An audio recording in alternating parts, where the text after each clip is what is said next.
The next thing I'd like to talk about is something that an idea that we're going to continue to revisit over and over and over again because it's an important one. It's the idea of bit depth, dynamic range, and grayscale and how they're all related to each other. Okay, if it's the first time you've heard these terms, let's define a few things. So bit depth is a term that we use in computer software language that's basically, it's the maximum range of pixel values a computer monitor can have.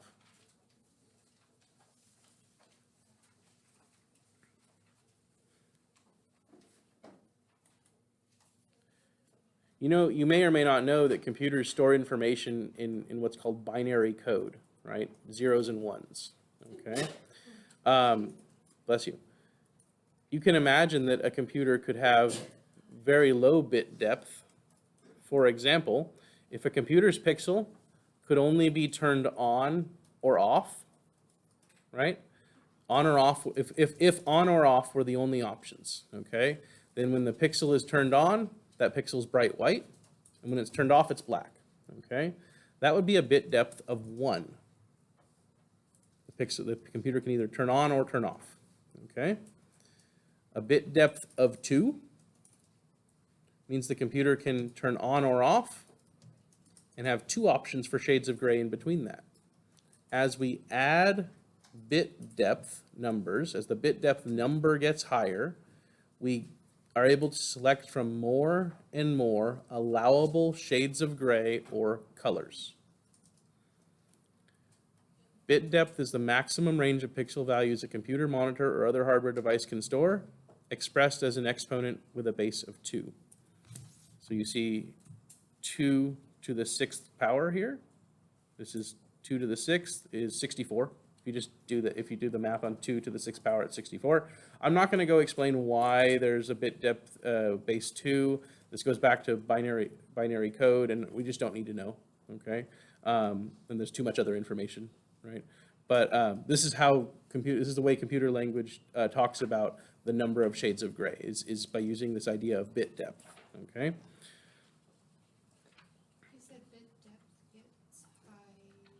As the bit depth number gets higher, we get more and more and more shades of gray or colors allowed.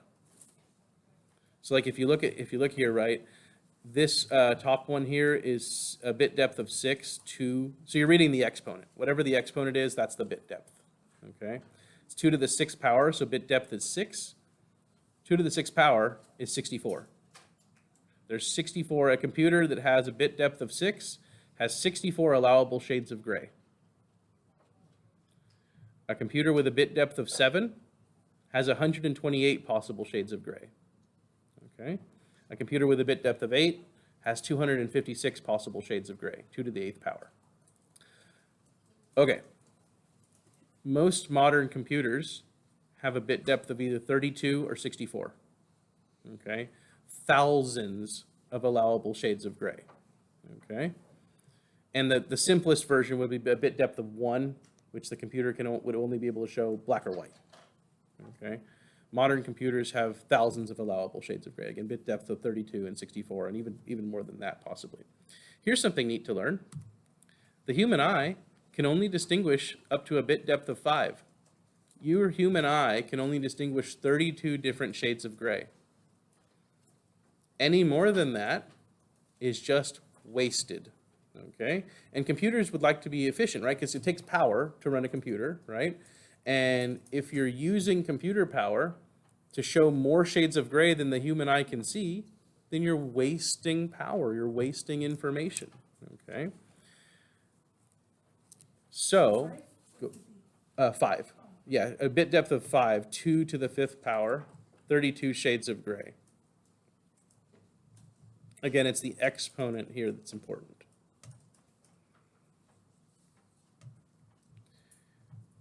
If you really wanted to know the more about the why behind it, I've got some lectures up on my YouTube channel about it. In the textbook in chapter 28 has a section on binary code. I've done it before, and it just ends up being confusing for people. And I'm probably not the best one to talk about it either, because I'm not a computer scientist. and it just ends up being confusing. So I just eliminate it, remind you guys that bit depth is the way we talk about the number of shades of gray a computer can store, and it's the exponent given with a base of 2. Whatever the exponent number is, that's the bit depth. So, okay, here's what's important. I told you most modern computers have a bit depth of either 32 or 64, thousands of shades of gray available. Your eye can only see 32 of them at a time, okay? So by not using the full range of bit depth, image processing speeds can be accelerated. Takes less power, less time to do, speeds can be improved. So while your computer can in principle access thousands of shades of gray at any given time, it's not doing it for each image, okay? It has thousands of shades of gray to choose from for each pixel, but it's only selecting from a smaller subset of that to show you. So dynamic range. Dynamic range is related to bit depth, okay? To speed up computer processing time, the system software selects a smaller range of pixel values from the bit depth, which will be made available to build up the image. Again, a computer can in principle show thousands of different shades of gray. Your human eye can't detect them, and the computer builders know that, okay? So they've said, all right, well, if the human eye can't detect it, and it would take so much time to process an image if we wanted to show all those thousands of shades of gray, let's select a smaller subset of that will actually be made available during image processing. This is called the dynamic range. So once more, the dynamic range is the subset of pixel values made available to the computer when it processes an image.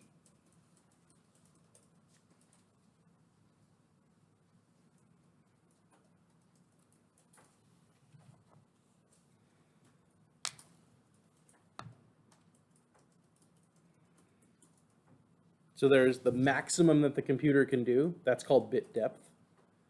The dynamic range is the subset of the bit depth that the computer selects for you, okay? That the computer chooses to select from to process the image. So, if a computer can show thousands of shades of gray, it might select a few, let's say a few hundred, right, to show you, to actually choose from, okay? But then it knows that you can't see them all, right? So it selects its dynamic range, the number of shades of gray with which each pixel can be represented, and then after that, you get an image on the screen. What's actually presented to you on the screen, we refer to as the grayscale. So there's the maximum the computer can do. That's bit depth. Dynamic range is what's selected to be available at all, okay? And grayscale is what's actually shown from the dynamic range that's selected. Grayscale, the number of pixel values actually present in a displayed image. So bit depth is, So bit depth is the maximum that the computer can show in principle. It might be thousands. Dynamic range is the subset of that, some small selection of that has been made available by the computer. And grayscale is what's actually been selected from what's been made available.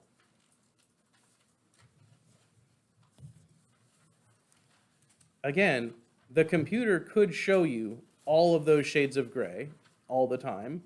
You just wouldn't be able to see them all, right? So there's just no point in doing it, okay? Takes extra power, extra processing time. There's extra storage in the computer required for that. A file with a bit depth of 64 is going to be way bigger than a file with a bit depth of 5, okay? Each of those extra bit depths is an additional piece of information stored in that file, that computer file for that pixel. So what's important to us when we view on screen is the grayscale, what we actually get to see, okay? And what's neat is we can adjust our grayscale. We'll talk about that in a little bit, adjusting our grayscale.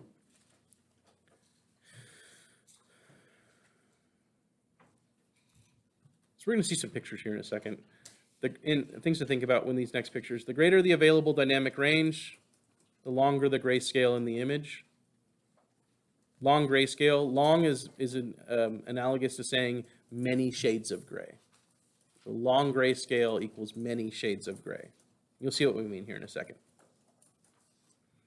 As demonstrated on the next slide, the longer the grayscale, the more details that can be represented in the image. This is completely separate from pixel size. Okay? Pixel size affects spatial resolution. What we're talking about here is separate from pixel size. This is referred to as contrast resolution, and I believe that is one of our terms. I have contrast as a term. Is contrast resolution on here? Yes, it is. It's 29 on the list. So these three things are contrast. These three things all affect our contrast resolution. Yeah. Okay, so let me give examples here. Okay, let's zoom in. Let's only look at one at a time. All right, so this, whatever in the world it is, maybe an alien, right? We're looking at an image here. This is being shown with a bit depth of 1. Okay, each pixel on this image is either able to turn on or off, meaning we can only show a dynamic range of 2. We can have two shades, right? Either black or white. Okay.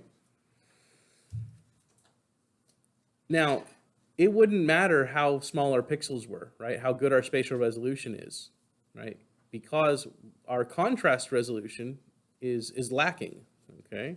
This image is hard to tell what we're looking at, okay? I don't know what's going on. I don't know if there's mountains in the background. I don't know if that's a tree, right? Or a bug or an alien, right? I don't really know what I'm looking at. Yeah, I know because I've seen the picture before, and if you saw all 4 of them together, you can tell. But if I just gave you that, right? Well, you don't know nothing, right? You don't have as much information, okay? Because your bit depth is low, and the dynamic range is low too, okay? This is referred to as high contrast. High contrast, or to use grayscale terms, this is short grayscale. This, in fact, is the shortest possible grayscale. 2 shades of gray, right? Either black or white. I know black and white are not shades of gray, but you get what I'm saying here, right? 2 available shades to look at, either black or white. Okay. So we can get better. If we have a bit depth of 2, we have 4 possible shades of gray to choose from. Our dynamic range is 4. Okay? Because a bit depth of 2 is 2 to the 2, right? 2 squared is 4, right? So 4. Dynamic range of 4. So this image now has 4 possible shades of gray to choose from. Okay, each individual pixel on the screen could be one of 4 shades of gray. And I can see more now, right? I can kind of see that it's like a bug type thing, moth maybe, right? Something buggy, right? It's got some wings maybe sticking off of it. I know it's not a tree anymore, right? I know it's not like a palm tree. Like I was kind of confused. It could have been a palm tree here. I don't know, right? But I'm learning more now, right? My contrast resolution has gone up. My spatial resolution has not changed. The matrix and pixel size has been made the same for both of these first 2 images. But I've gained contrast resolution. To use the terminology we gave, I have lengthened the grayscale. I have more shades of gray now. With a bit depth of 3, and giving us a dynamic range of 8, 2 to the 3, 2 times 2 times 2, right, is 8. I have 8 available shades of gray to choose from. And now I'm starting to see some stuff, right? I can now see that, oh yeah, it's a moth, right? And I can see its little wings sticking out there. I can see its individual legs. I can start to see the hairs on its legs, right? My spatial resolution has not improved. What's improved? My contrast resolution. My dynamic range has improved. And my grayscale has lengthened because of that. Lastly, with a bit depth of 8, 2 to the 8th power, that gives us 200, don't do the math, just trust us. 2 to the 8th power is 256, okay? 256 available shades of gray. How many shades of gray can your eye see? 32, right? Okay, so this has more shades of gray than your eye can tell the difference between. So you could not count 256 different shades of gray on this, but in principle you could count 32 different shades of gray hiding in this picture, okay? But that's beside the point. Our dynamic range has lengthened again, further improving our contrast resolution. Our grayscale is longer now. It's the longest we're going to get for these examples, okay? And I can see more detail now, right? If you compare these two, right, together, I have more detail in image D than C, not because the spatial resolution has improved, but because the contrast resolution has further improved, okay? And now, if I add any more bit depth or any more dynamic range, if I get another image with a bit depth of 2 to the 10 or whatever, it doesn't matter, right? That's as good as I can get it. Okay, I can't have better contrast resolution for my human eye, okay, than what's shown here. Okay, so it doesn't matter after this if the computer shows more and more dynamic range. We're already past our maximum detectable. Okay, so we've lengthened our grayscale as far as we can for the subject that we're looking at right here. Okay, and you can see compared to the first one, right, with a bit depth of 1, either black or white. This looks like it might be on the moon or something, right? But this one's pretty clear that I'm looking at a little moth on the ground, a little wingy sticking out to the side, right? I see what I'm looking at now, okay? Again, spatial resolution didn't change through any of these. The pixel size never changed. There was not any more sharpness. It's just that we improved our contrast by lengthening the grayscale. All right, any questions here? This is a crucially important thing. Okay, good. So yeah, our dynamic range, the number of available shades of gray, if it's excessive, like way more than you need, this is going to slow down image processing times. And as you can imagine, as you probably heard before, time is money, right? Your offices are trying to be efficient, okay? It takes more computer power to process bigger images. It takes more time to process these images, and they're paying you for that time, right? Excessive time, slow down image processing. You can see less patients per day. We just are slower now.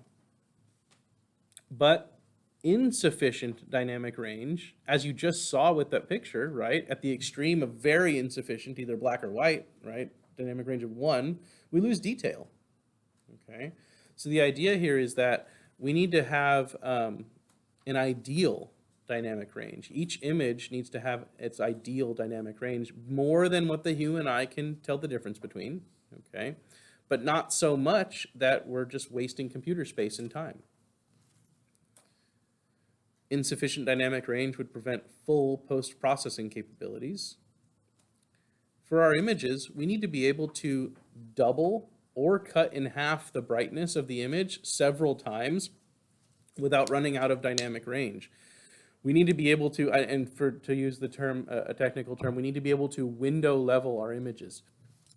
We'll talk about window level and width at the end of this here, but we need to be able to make our images darker or brighter, add or subtract contrast, okay? These are post-processing tools, kind of like Photoshop on your computer, right?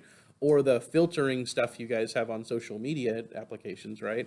We need to be able to make changes to our image without running out of the ability to make change to our image, okay? We need to have a wide enough dynamic range to make changes, in other words, but not so big that it's taking up unnecessary computer space. Did you say darker or lighter without losing contrast? No, darker or lighter, and having the ability to adjust contrast. We need to be able to do both things. That's window width and level.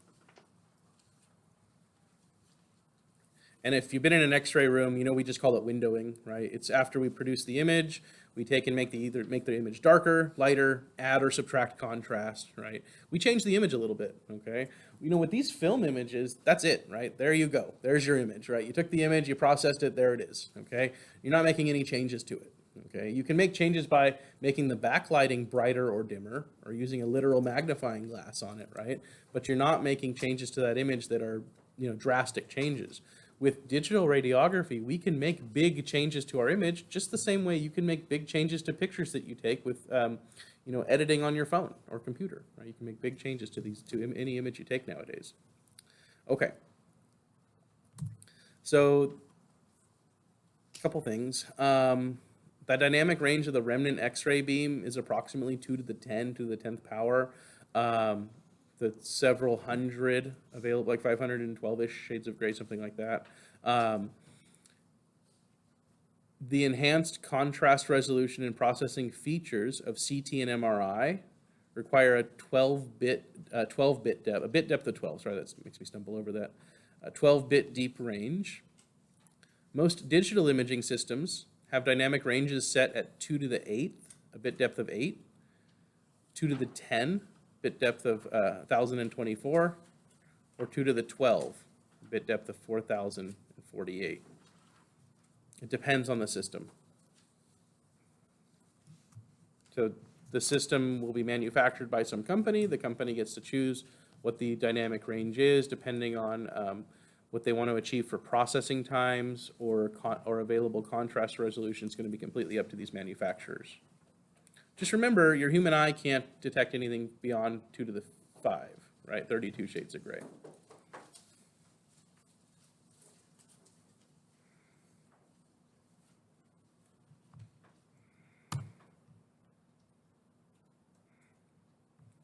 All of these images are stored as files. Okay, these are files on your computer. Okay. The file size for an image varies, right? You probably know this because you've downloaded pictures before or uploaded pictures, right? High resolution or very large pictures take up more space than low resolution or very small pictures. Black and white pictures take up less space than color pictures. Okay.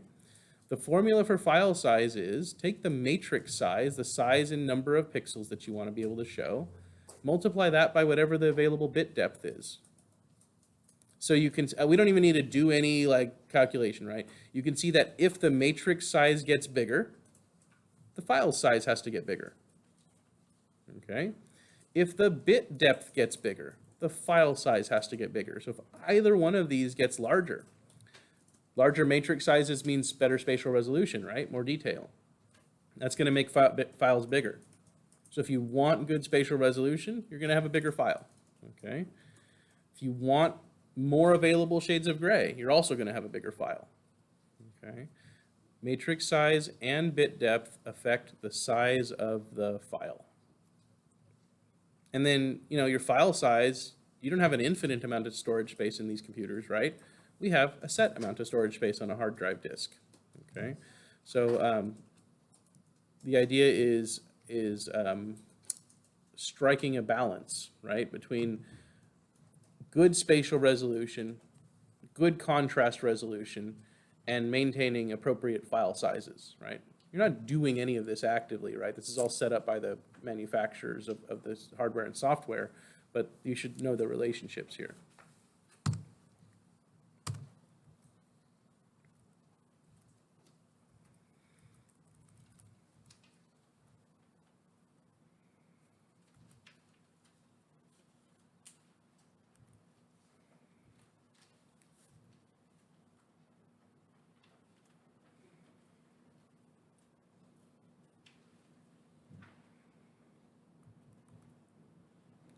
Okay, I'm going to skip a little bit forward in my notes, and I'm going to go now to talking about, I'm going to talk about windowing, window leveling.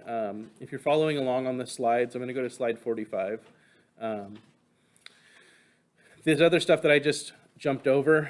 I'll circle back around to not in this talk, but I do need to, I'm a little crunched for time, so I need to get to the most important stuff here. Okay, so you have an image.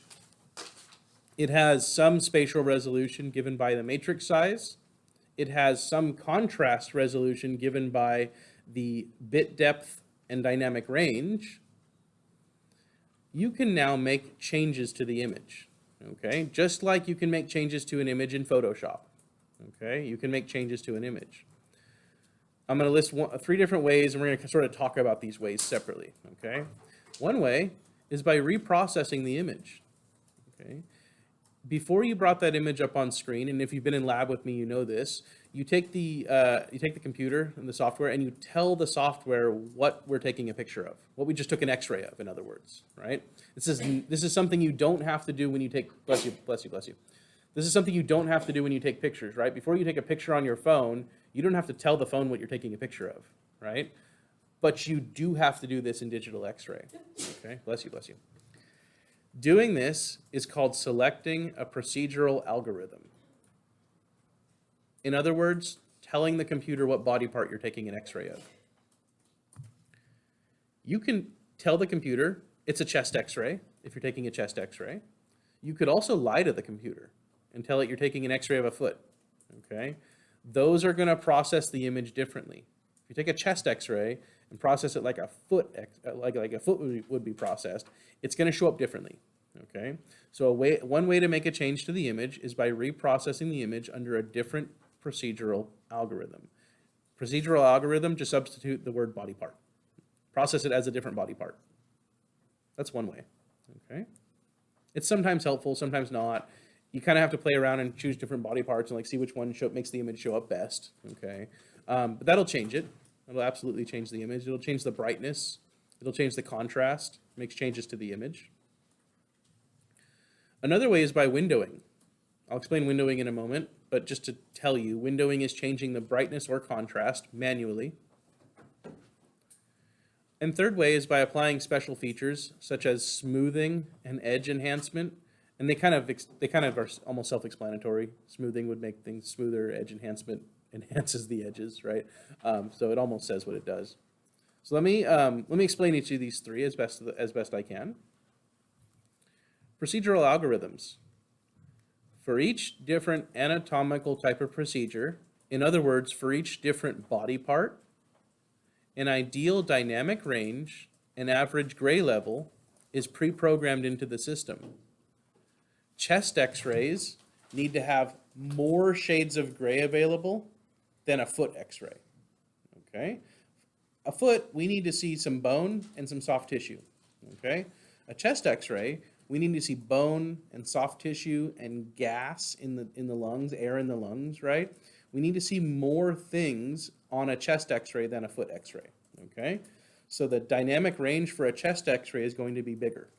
The available shades of gray for a chest x-ray will be bigger, and the foot x-ray will be smaller. The contrast for a chest x-ray will be long scale contrast, many shades of gray, and a foot x-ray will be short scale contrast, very few shades of gray.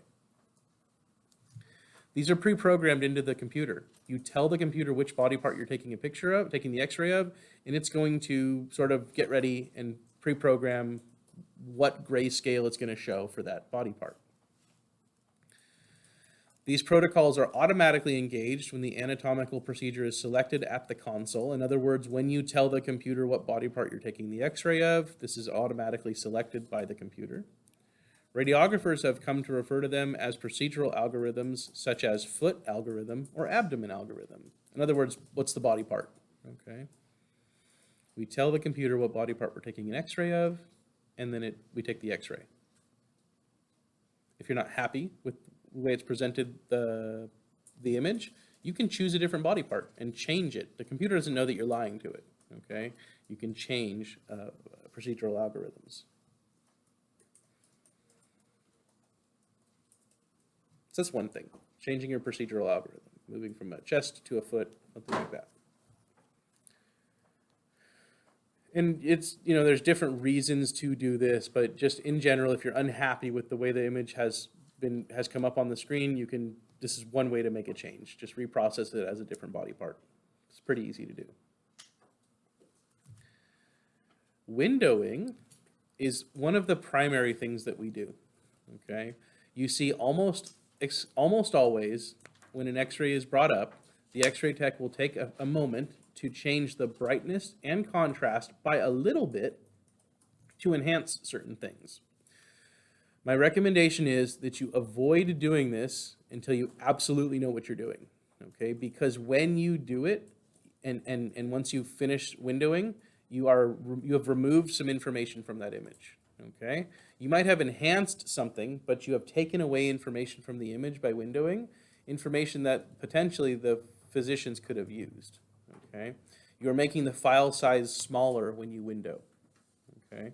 And these changes are, in a lot of cases, permanent, okay? Meaning that once you've made it, you can't unmake the change. So it's important to know what you're doing when you do this. Watch and learn from the x-ray techs that are training you, and do it when you feel comfortable, when it's something that you feel like you know how to do. I don't recommend windowing right off the bat. Let somebody show you what you're doing. Windowing provides more flexibility and accuracy than reprocessing under a different body part, because you have control separately over the brightness and separately over the contrast. These are window width and level, and I'll explain in a moment. Let's do window level first.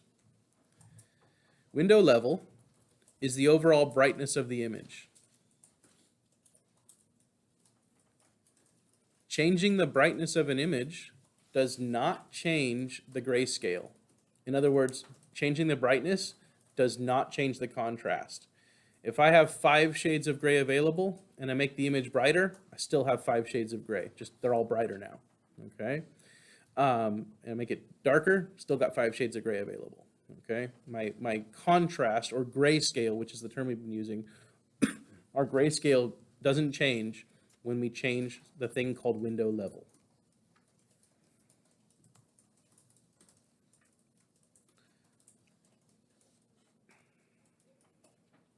And I really appreciate the example the textbook gives us, because this I think it explains it well, right? Imagine standing outside of a window, right? So there's a guy standing outside of a window, looking through the window, and behind the window is a bar graph, right? A bar of shades of gray, right? There's 11 shades of gray on this bar, okay? The window has an opening, and as he looks through the window, he can see, in this case, what? Shades 2 through 6, okay? 2, 4, 5, 6. 4 shades of gray, right? 2, 3, 4, 5, 6, sorry. 2, 3, 4, 5, 6. 5 shades of gray, sorry. So you can see 5 shades of gray, right? If we changed the level of this window, like literally moved the window up or down, okay, for him, you would change which 5 shades of gray he's seeing, but you wouldn't change the number of shades of gray he's seeing. Does that make sense? Okay, so like what you can see here is that on the left, the window's at a height, we can see shades of grays 2 through 6. On the right, we've raised the window up, and we can see shades of gray 5 through 9. We can see the same number of shades of gray. It's just the ones we're seeing are darker now. Okay? This is analogous to changing the brightness on the image. You can make an image darker or brighter without changing the grayscale, the number of shades of gray we can see. This again is called window leveling. Raising the window level, we would see an overall darker image, but the range of shades of gray remains equal, 5 in the example. So that's window level. Make the image brighter or darker. You're not changing contrast. You're just making the image darker or brighter. Window width is the opposite. Window width is changing the grayscale, number of shades of gray, without changing the brightness. Increasing the window width lengthens the grayscale, making the window wider in our analogy, see more shades of gray. Or you can make the window narrower and see less shades of gray without altering brightness. These are separate controls. Window width is separate from window level.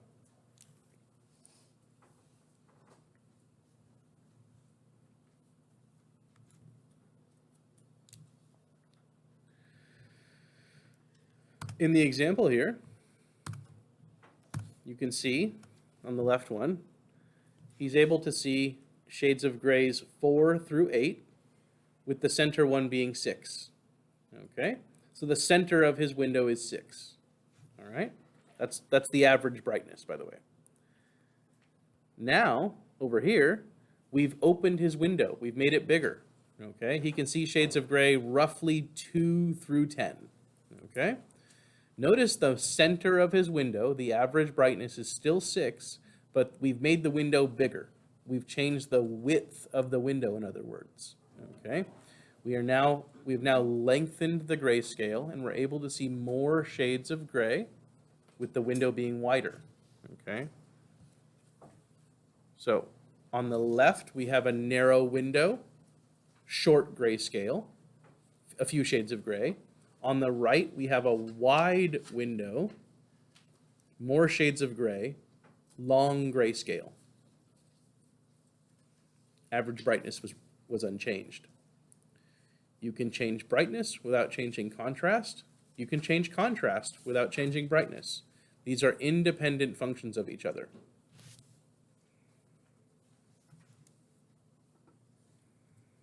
So let me repeat that. It's important to understand that image brightness can be changed without changing contrast. They are not directly related. Image contrast can be changed without changing brightness, as they are not directly related. However, at extreme levels of brightness, like if you took the image and made it all bright white, okay? Then you can imagine, like if you took the image and made it all bright white, then you've effectively destroyed the contrast. If you took the image and made it all black, so dark that it's all black, you've also destroyed the contrast. So even though they're separate, at the extreme levels, contrast can be ruined by extreme brightness or extreme darkness. This is the exception, not the rule. The general rule is you can change one without changing the other. But at the extremes, they affect each other.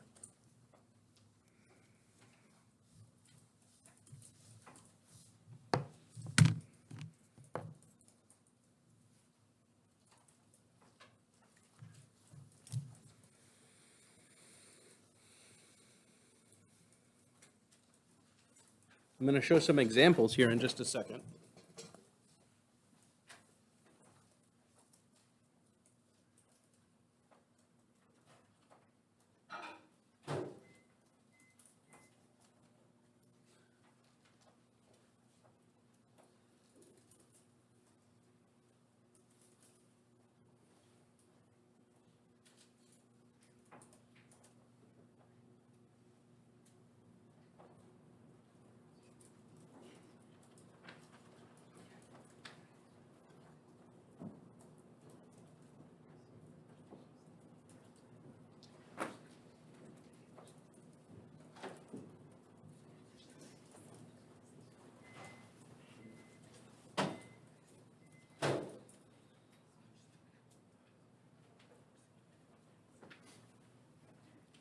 Okay.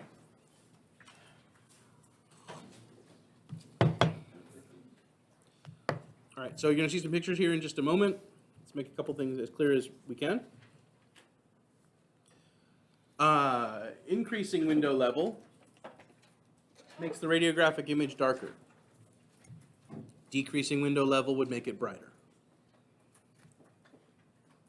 Window level is opposite of brightness. As window level goes, sorry? Yes. As window level goes up, brightness goes down. Images get darker, in other words, as you increase window level. Increasing brightness brings the window level number down. You're going to see the window level and width represented as numbers here in a moment. So just know as the number gets bigger, as window level goes up, in other words, the image gets darker. Increasing window width gives the image more grayscale. The bigger the width number is, the more shades of gray there are available.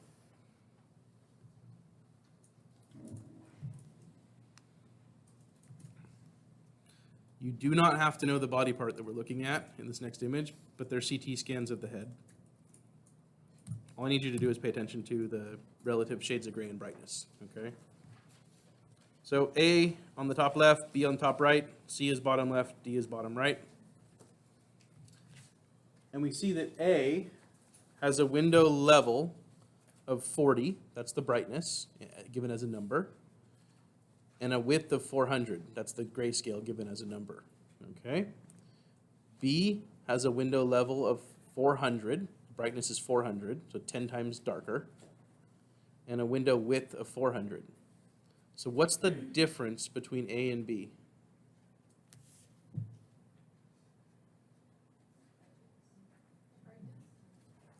The level, yeah, brightness, right? They have the same number of shades of gray.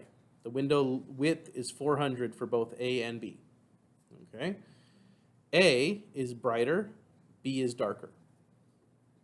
Okay? All they did go from A to B is to darken it. We're raising window level. C, level of 45, so brightness is at 45, and window width is 97, so it's high contrast, short grayscale. D, window level is 45, and window width is 3500, long grayscale. So what's the same between C and D? Just say it louder. Brightness, level, right? Window level, if the L, level, L for level, is the same between C and D. They have the same brightness. If you look at them, kind of zoom in on them, they're roughly the same brightness. Well, they're exactly the same brightness, but to our eye, they're roughly the same brightness. I can't really tell a difference in brightness between these two, right? Whereas you go between these two, A is obviously bright. What happened? Oh no. Did that thing that it does sometimes.